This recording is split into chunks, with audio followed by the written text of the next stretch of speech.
ትዳር ማለት እንዲሁ በምድር ላይ የምንኖርበት ተራ ስምምነት አይደለም። ትዳር ሰማያዊ ምስጢር፣ የእግዚአብሔር የፈጠራ ጥበብ መግለጫ ነው።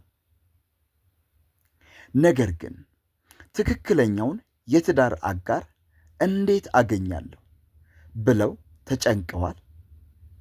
ለዓመታት ጸልየው መልስ ያጡ መስሎታል? ዛሬ በዚህ ቪዲዮ እግዚአብሔር ጸሎታችሁን ሰምቶ ፈጣን መልስ እንዲሰጣችሁ የሚያደርግ በእግዚአብሔር ፊት ልታደርጉት የሚገባችሁን ታላቅ መንፈሳዊ እንቅስቃሴ እና ፍጹም ልብን የሚነካ የጸሎትን ሥርዓት አብረን እንመለከታለን። ይህንን ቪዲዮ እስከ መጨረሻው በተረጋጋ መንፈስ አብራችሁን ሆናችሁ መከታተላችሁን እንዳትረሱ። ሕይወታችሁ የሚቀየርበት፣ የሰማይ ደጅ የሚከፈትበት ምዕራፍ አሁን ከዚህ በመቀጠል የምንመለከት ይሆናል። ከእናንተም የሚጠበቅባችሁ ይህንን ቪዲዮ ላይክ በማድረግና ለዚህ ቻናል አዲስ ከሆናችሁ ሳብስክራይብ በማድረግና ይህንን ቪዲዮ ለወዳጆቻችሁ ለጓደኞቻችሁ ሼር በማድረግ እስከ መጨረሻው ከኔ ጋር መቆየት ብቻ ነው የሚጠበቅባችሁ። ከዚህ በመቀጠል ክፍል 1ን እንመለከታለን። ክፍል 1 ወደ እግዚአብሔር ከመቅረብ በፊት መንፈሳዊ ዝግጅት። እግዚአብሔር ጸሎታችንን እንዲሰማ በመጀመሪያ ልባችንን ማዘጋጀት አለብን። እግዚአብሔር ምን አይነት ልብ ይፈልጋል? 3 ጉዳዮችን የምንመለከት ይሆናል። አንደኛ፣ ልብን ከቂምና ከቁጭት ማንጻት። ካለፉት የፍቅር ግንኙነት የተሰበረ ልብ፣ ጥላቻ ወይም ቁጭት ካለ መጀመሪያ ይቅር ማለት። እግዚአብሔር በንጹህ ልብ ላይ አዲስ ታሪክ ይጽፋል። ነገር ግን እግዚአብሔር ታሪክ በእኛ ሕይወት እንዳይጽፍ ከሚያደርጉ ዋና ነገሮች አንዱ ቂምና በእግዚአብሔር ፊት ያለን ቁጭት። እግዚአብሔር ይቅርታ የሚያደርገውን ሰው ይወዳል። ምናልባት ይህ ሐሳብ አንዳንዶቻችሁን ላይመለከት ይችላል።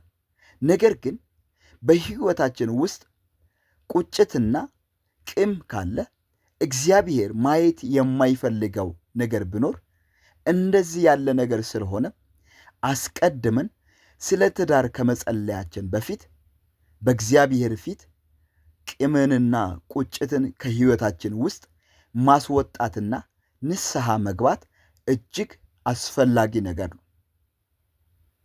ሁለተኛ፣ የራስን ማንነት ማዘጋጀት።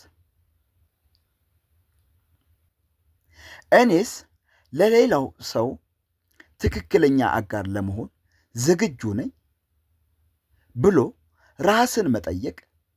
ፍቅርን ለመቀበል መጀመሪያ ፍቅር መሆን ያስፈልጋል። ብዙ ጊዜ እኛ የሌሎችን ሰዎች ማንነታቸውን ሚዛን ላይ እናስቀምጣለን። ነገር ግን እውነታው ያ አይደለም። አስቀድሞ ራስን ሚዛን ላይ ማስቀመጥና እኔ ለሌላ ሰው ፍቅርን ለመስጠት ዝግጁ ነኝ ወይ፣ ለሌላው ሰው ትክክለኛ የፍቅር አጋሩ ለመሆን ዝግጁ ነኝ ብሎ መጠየቅ እጅግ አስፈላጊ ነው። መጀመሪያ ራስን ማዘጋጀት እንጂ ሌላውን በሚዛን ላይ በማስቀመጥ አይደለም። ብዙ ጊዜ እኛ በእግዚአብሔር ፊት ስንጸልይ ስለ ትዳር ጥሩ ሰዎችን እግዚአብሔር ወደ እኛ እንዲያመጣ ነው ምንጸልየው። ነገር ግን አስቀድመን መጸለይ ያለብን እግዚአብሔር የእኛን ማንነት ለሌሎች ሰዎች ጥሩ አጋር እንዲያደርገው መጸለይና ራስን ማዘጋጀት እጅግ በጣም ጠቃሚና ወሳኝ ነገር ነው። ስለዚህ ከዚህ በኋላ በእግዚአብሔር ፊት ስለ ትዳር ከመጸለያችሁ በፊት ራሳችሁ ላይ ኢንቨስት አድርጋችሁ እግዚአብሔር ራሳችሁን እንዲያዘጋጅና እግዚአብሔር እናንተን ለሌላው ለፍቅር አጋሮቻችሁ እንዲያዘጋጅ መጸለይ እጅግ አስፈላጊ ነው። ቁጥር 3 የእግዚአብሔርን ፈቃድ ማስቀደም። የራሳችንን ምርጫ ወይም ቁመት፣ መልክ፣ ሀብት ብቻ ይዘን ከመቅረብ ይልቅ አምላኬ ሆይ ለዓይኔ የሚያምረውን ሳይሆን ለነፍሴና ለሕይወቴ የሚበጀውን ስጠኝ የሚል ትሕትና መያዝ። ብዙ ጊዜ በእግዚአብሔር ፊት የራሳችንን ምርጫ ይዘን እንቀርባለን። ነገር ግን ብዙ ጊዜ የትዳር ጥያቄዎቻችን በጊዜ እንዳይመለሱ ከሚያደርጉ ነገሮች አንዱ እኛ ያለንንና ምንፈልገውን ይዘን በእግዚአብሔር ፊት ትዳርን ወይም ስለ ትዳር ስንጸልይ ብዙ ጊዜ የትዳር መልሶቻችን ይዘገያሉ።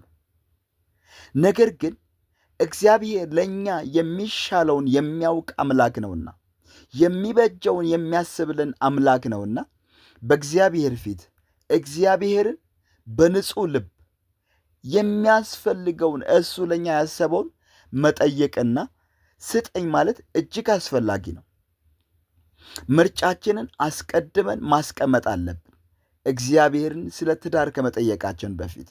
ሁለተኛ መስፈርትን አለማስቀመጥ። እግዚአብሔር ለእኛ ያሰበው መስፈርት እጅግ የከበረና ከዘላለም ዓለም በፊት ያሰበልን ያንን ምርጫ ነው። እግዚአብሔር ለአዳም ሔዋንን ሲያስብ አዳም ጠይቆት አዳም ለምኖት አይደለም። እግዚአብሔር ግን ለሱ ያሰበውን ራሱ ሰርቶለት እግዚአብሔር ሰጠው። ስለዚህ በእግዚአብሔር ፊት ጥያቄዎቻችን መጀመሪያ ቁጭ አድርገን እግዚአብሔር ለእኛ ያሰበውን እንዲሰጠን መጸለይ ያስፈልጋል ማለት ነው።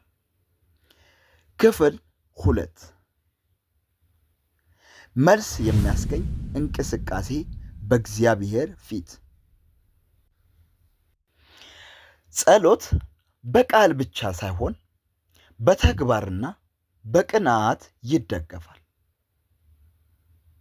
በእግዚአብሔር ፊት መልስ የሚያስገኝ እንቅስቃሴዎች። አንደኛ፣ የእምነት እርምጃ። ለትዳር ዝግጁ መሆኑን የሚያሳይ እንቅስቃሴ ማድረግ። ለምሳሌ ስለ መጪው ትዳር ማቀድ፣ ራስን በንጽህና መጠበቅ እና ስለ ወደፊት አጋር በምስጋና በእግዚአብሔር ፊት መቆየትና መኖር። ሁለተኛ፣ የምስጢር ስግደትና ሱባኤ። በግል ክፍሎ ውስጥ ተንበርክኮ መብራት ካለ መብራትን አጥፍቶ ወይም ሻማውን አብርተው ከፈጣሪ ከእግዚአብሔር ጋር ብቻ መገናኘት። ኢዮብ መጽሐፍ ምዕራፍ 22 ከቁጥር 1 ላይ እንዲህ ይላል፣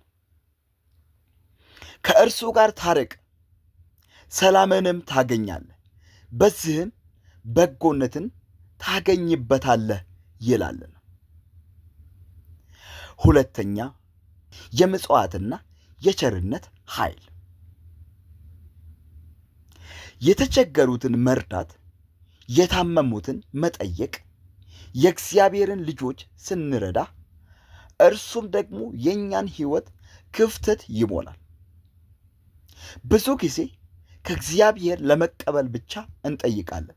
ነገር ግን እግዚአብሔር ስንቀበል ልክ እንደሱ ለሌሎች ቸርነትን እንድናደርግ ይጠይቃልና በማንኛውም ጊዜ ከእናንተ በታች ለሚቸገሩ ሰዎች ካላችሁ ለማካፈልና ካላችሁ ለመስጠት መቸገርና መጨነቅ የለባችሁ። ስለዚህ የመጽዋዕትና የቸርነትን ኃይል መለማመድ አለባችሁ። 3ኛ በጽናት መጠበቅ።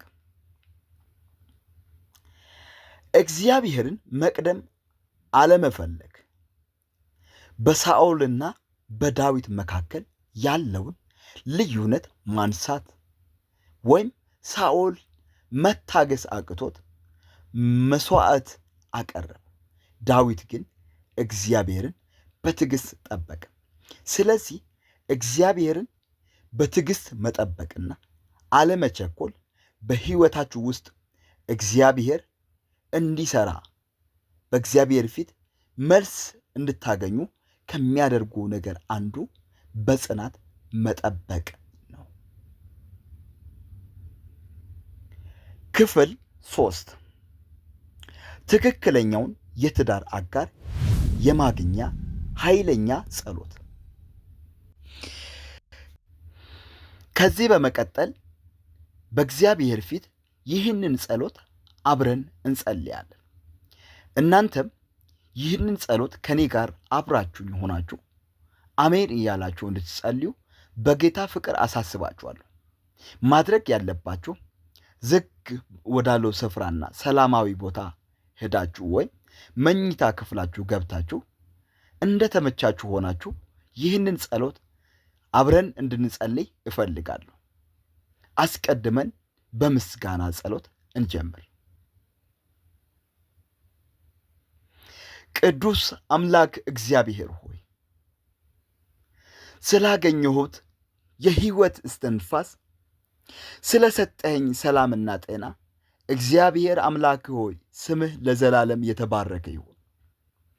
እስከ ዛሬ በሕይወት እንድኖር ስላደረገኝ መልካምነትህንም በሕይወት ስለገለጥክ እግዚአብሔር ሆይ አመሰግናለሁ። እህቶቼንና ወንድሞቼን ስለጠበቅ ነገራቸውን እየሰራ ስለሆነ እነሱ ባይገባቸው እግዚአብሔር ሆይ ምዕራፎቻቸውን የምታውቅ ከመፈጠራቸው በፊት ዘላለማቸውን ያየ እውነተኛ አምላክ ዛሬም በእነሱ ነገር ላይ አንተ ስላለ እጅግ አድርገን እናመሰግናለን። ስምህ ለዘላለም እየተባረከ። ዛሬ ደግሞ ይህንን ጥያቄ ስለምትመልስ ስለ ትዳር ጉዳይ እግዚአብሔር ሆይ ስለምትሰማን ምላሽም ስለምትሰጠን እጅግ አድርገን እናመሰግናለን። ስምህ ለዘላለም እየተባረከ ይሁን። በእምነት እንጸልያለን። እግዚአብሔር ሆይ እንደ ጸለይ ነው አይቀርም፣ በእምነት ደግሞ ይፈጸማልና በኢየሱስ ክርስቶስም ስምህ ለዘላለም እየተባረከ ይሁን። በሕይወታችን ስለተገለጠው ስለ መልካምነትህ እግዚአብሔር እያመንን ዛሬም ደግሞ ያንን መልካምነትን አብዝተህ እንደምትገልጥ እግዚአብሔር ከልብ እየተረዳን በምስጋና በፊት እንቀርባል። ክብር ላንተ ብቻ ይሁን፣ ምስጋና ላንተ ብቻ ይሁን። አሜን። ከዚህ በመቀጠል የንስሐ ጸሎት በእግዚአብሔር ፊት እናደርጋለን። ጌታ ሆይ በትዕግስት ማጣት የሰራሁትን ኃጢአት በራሴ መንገድ ለመሄድ የሞከርኩትን ስህተት ሁሉ ይቅር በለኝ። ልቤን ከቅም ከትዝታ ከስብራትና ካለፈው ዘመን ቁስል ፈውስልኝ። በሁሉም ነገር እግዚአብሔር ሆይ አንተን ብቻ ነው የምበድለው። ባዘንኩ ቁጥር ቅም በያዝኩ ቁጥር እግዚአብሔር ሆይ ስለሌላው ሳስብ በማዝንበት ነገር ሁሉ አንተን እበድላለሁ። ይህ ደግሞ ከአንተ ጋር እንዲቀጥል አያደርገኝም። ስለዚህ ዛሬ ይህንን ልብ በቅዱስ ደም በኢየሱስ ደም እንድታጥበው ነው እንድታነጻው። እግዚአብሔር ሆይ በንስሐ ወደ አንተ እቀርባለሁ። ምሕረትን አብዛል፣ ቸርነትን አብዛል፣ መልካምነትን አብዛል። ለእህቶቼም ለወንድሞቼም ጌታ ሆይ ማዳንህ ከፍ ብሎ እንዲታይላቸው በልባቸው ውስጥ ያለ ጥላቻ ካለ ቅም ካለ በምሕረትህ እንድትፈውሳቸው በይቅርታ እንድትፈውሳቸው በኢየሱስም እጸልያለሁ። ዛሬ ከዚህ ስፍራ እግዚአብሔር ከዚህ ቦታ ከኃጢአታችን አንጽተህ እንድታወጣ ከበደላችን ነፃ አውጥተህ እንድታወጣ በኢየሱስም እንጸልያለን። የምሕረትህ ብዛት ይገለጥ፣ የፍቅርህ ብዛት ይገለጥ። የምህረትህ መንፈስ ይገለጥ። የይቅርታህ መንፈስ ይገለጥ። እግዚአብሔር ይቅር የሚል መንፈስ በልባችን ላይ ይፍሰስ። በኢየሱስ ስም መንፈስ ቅዱስ ከልባችን ላይ ቂምን እንድታስወግድ፣ ማንም ላያስወጣው፣ ማንም እግዚአብሔር ከኛ ላይ ላይነቅለው የሚችለው ቂም ነው። እግዚአብሔር ቂም ደግሞ በፊትህ ከባድ ነገር ነውና ከልባችን ውስጥ መንፈስ ቅዱስ ይህንን ቂምና ሐዘንን እግዚአብሔር ከልባችን እንድታወጣው በኢየሱስም እንጸልያለን። ስምህ ለዘላለም የተባረከ ይሁን። ከዚህ በመቀጠል የትዳር አጋር የመጠየቅ ጸሎት እናደርጋለን። የሕይወት ጓደኛ የምትሰጥ አምላክ ሆይ ለአዳም ሔዋንን የሰጠህ ለይስሐቅ ደግሞ ርብቃን የሰጠህ ጌታ ለእኔም የተዘጋጀውን የትዳር አጋሬን ወደ ሕይወት እንድታመጣልኝ ካንተ ዘንድ የሆነችው ለአምልኮ የምትተጋ በክፉና በደግ ቀን አብራኝ የምትቆም በባህርና በሃይማኖት የታነጸች የሕይወት አጋር እንድትሰጠኝ እለምናለሁ። ዓይኖቻችንን እና ልባችንን በትክክለኛው ሰዓት እንድታገናኝ ሰይጣን በትዳር ሕይወት ጉዳይ የሚረብሸኝን የመዘግየትንና የብቸኝነትን ቀንበር በጌታ በኢየሱስም እንድትሰብርልኝ አምላኬ ሆይ እጸልያለሁ። እግዚአብሔር ሆይ አንተ ያልሰጠውን ከአንተ ዘንድ ያልሆነውን በራሴ ምኞት ስቤ እንዳላመጣ እግዚአብሔር ሆይ ነገ ላይ አንተን የማላመሰግንበትን ሕይወት እንዳለው ዛሬ ለዚህ ነገር አንተ እግዚአብሔር ሆይ እንድትቆጣጠር፣ አንተ ጣልቃ እንድትገባ እግዚአብሔር ሆይ እኔ የማልመለከተውን ብዙ ነገር ትመለከታለን። መንፈስ ቅዱስ ለእኔ የሚያስፈልገውን እንድታመጣልኝ በትክክለኛው ጊዜ እንድታገናኝ በኢየሱስ ስም እጸልያለሁ። መንፈስ ቅዱስ አቅጣጫ ማሳየት ትችላል። ንግግርን እንኳን ልታስተምረኝ ትችላል። ምን ማድረግ እንዳለብኝ አደራረግን እንድታሳይ፣ አካሄድን እንድታሳይ እግዚአብሔር ዓይኖችን ገልጠህ አንተ ለእኔ ያስቀመጥከውን እንድታሳይ በኢየሱስ ስም እጸልያለሁ። ዘመኑ ክፉ ነው። ብዙ ልብን የሚስቡ ነገሮች አሉ። ነገ ላይ ጠልፈው እንዳይጥሉ እግዚአብሔር ሆይ ዛሬ አንተ እንድትጠነቀቅልኝ፣ አንተ እንድትቀድም ለእኔ የምታስፈልገኝን የትዳርን አጋር ለእኔ በጊዜው በሰዓቱ እንድታመጣልኝ በኢየሱስም እጸልያለሁ። መስፈርት አላስቀምጥልህ፣ እንዲህ እንዲያ አልልም። አንተ ያሰብከው የተሻለ ነው፣ የሚበልጥ የከበረ ነው፣ ውድ ነው፣ ቆንጆ ነው፣ መልካም ነው፣ የተባረከ ነው፣ ወዛም ነው፣ ውድ ነው። ጌታ መንፈስ ቅዱስ በፊትህ እለምናለሁ። የሚያስፈልገኝን ስጠኝ። ለእህቶቼ ለወንድሞች እግዚአብሔር መንፈስ ቅዱስ በዚህ ሰዓት ይህንን ጸሎት ከኔ ጋር ለሚጸልዩ ሁሉ በጌታ በኢየሱስ ክርስቶስ የከበረውን ያንተን መዝገብ እንድትከፍትላቸው፣ አቅጣጫህን እንድታሳያቸው፣ መስመርህን እንድታሳያቸው፣ አደራረግህን እንድታሳያቸው፣ ዓይኖቻቸውን ከፍተ የነሱ የሆኑትን አጋሮቻቸውን የሚመለከቱበትን አቅጣጫና መንገድን እንድታሳያቸው በኢየሱስም ጸልያለሁ። ክብር ሁሉ ላንተ ይሁን፣ ምስጋና ሁሉ ላንተ ይሁን። እጅግ አድርገን እናመሰግናለን በክርስቶስ ኢየሱስ ስም አሜን። ውድ የእግዚአብሔር ቤተሰቦች ይህንን ጸሎት በየቀኑ በማድረግ በእምነት ተመላለሱ። እግዚአብሔር የልባችሁን መሻት የሚሰጥበት ዘመን ሩቅ አይደለም።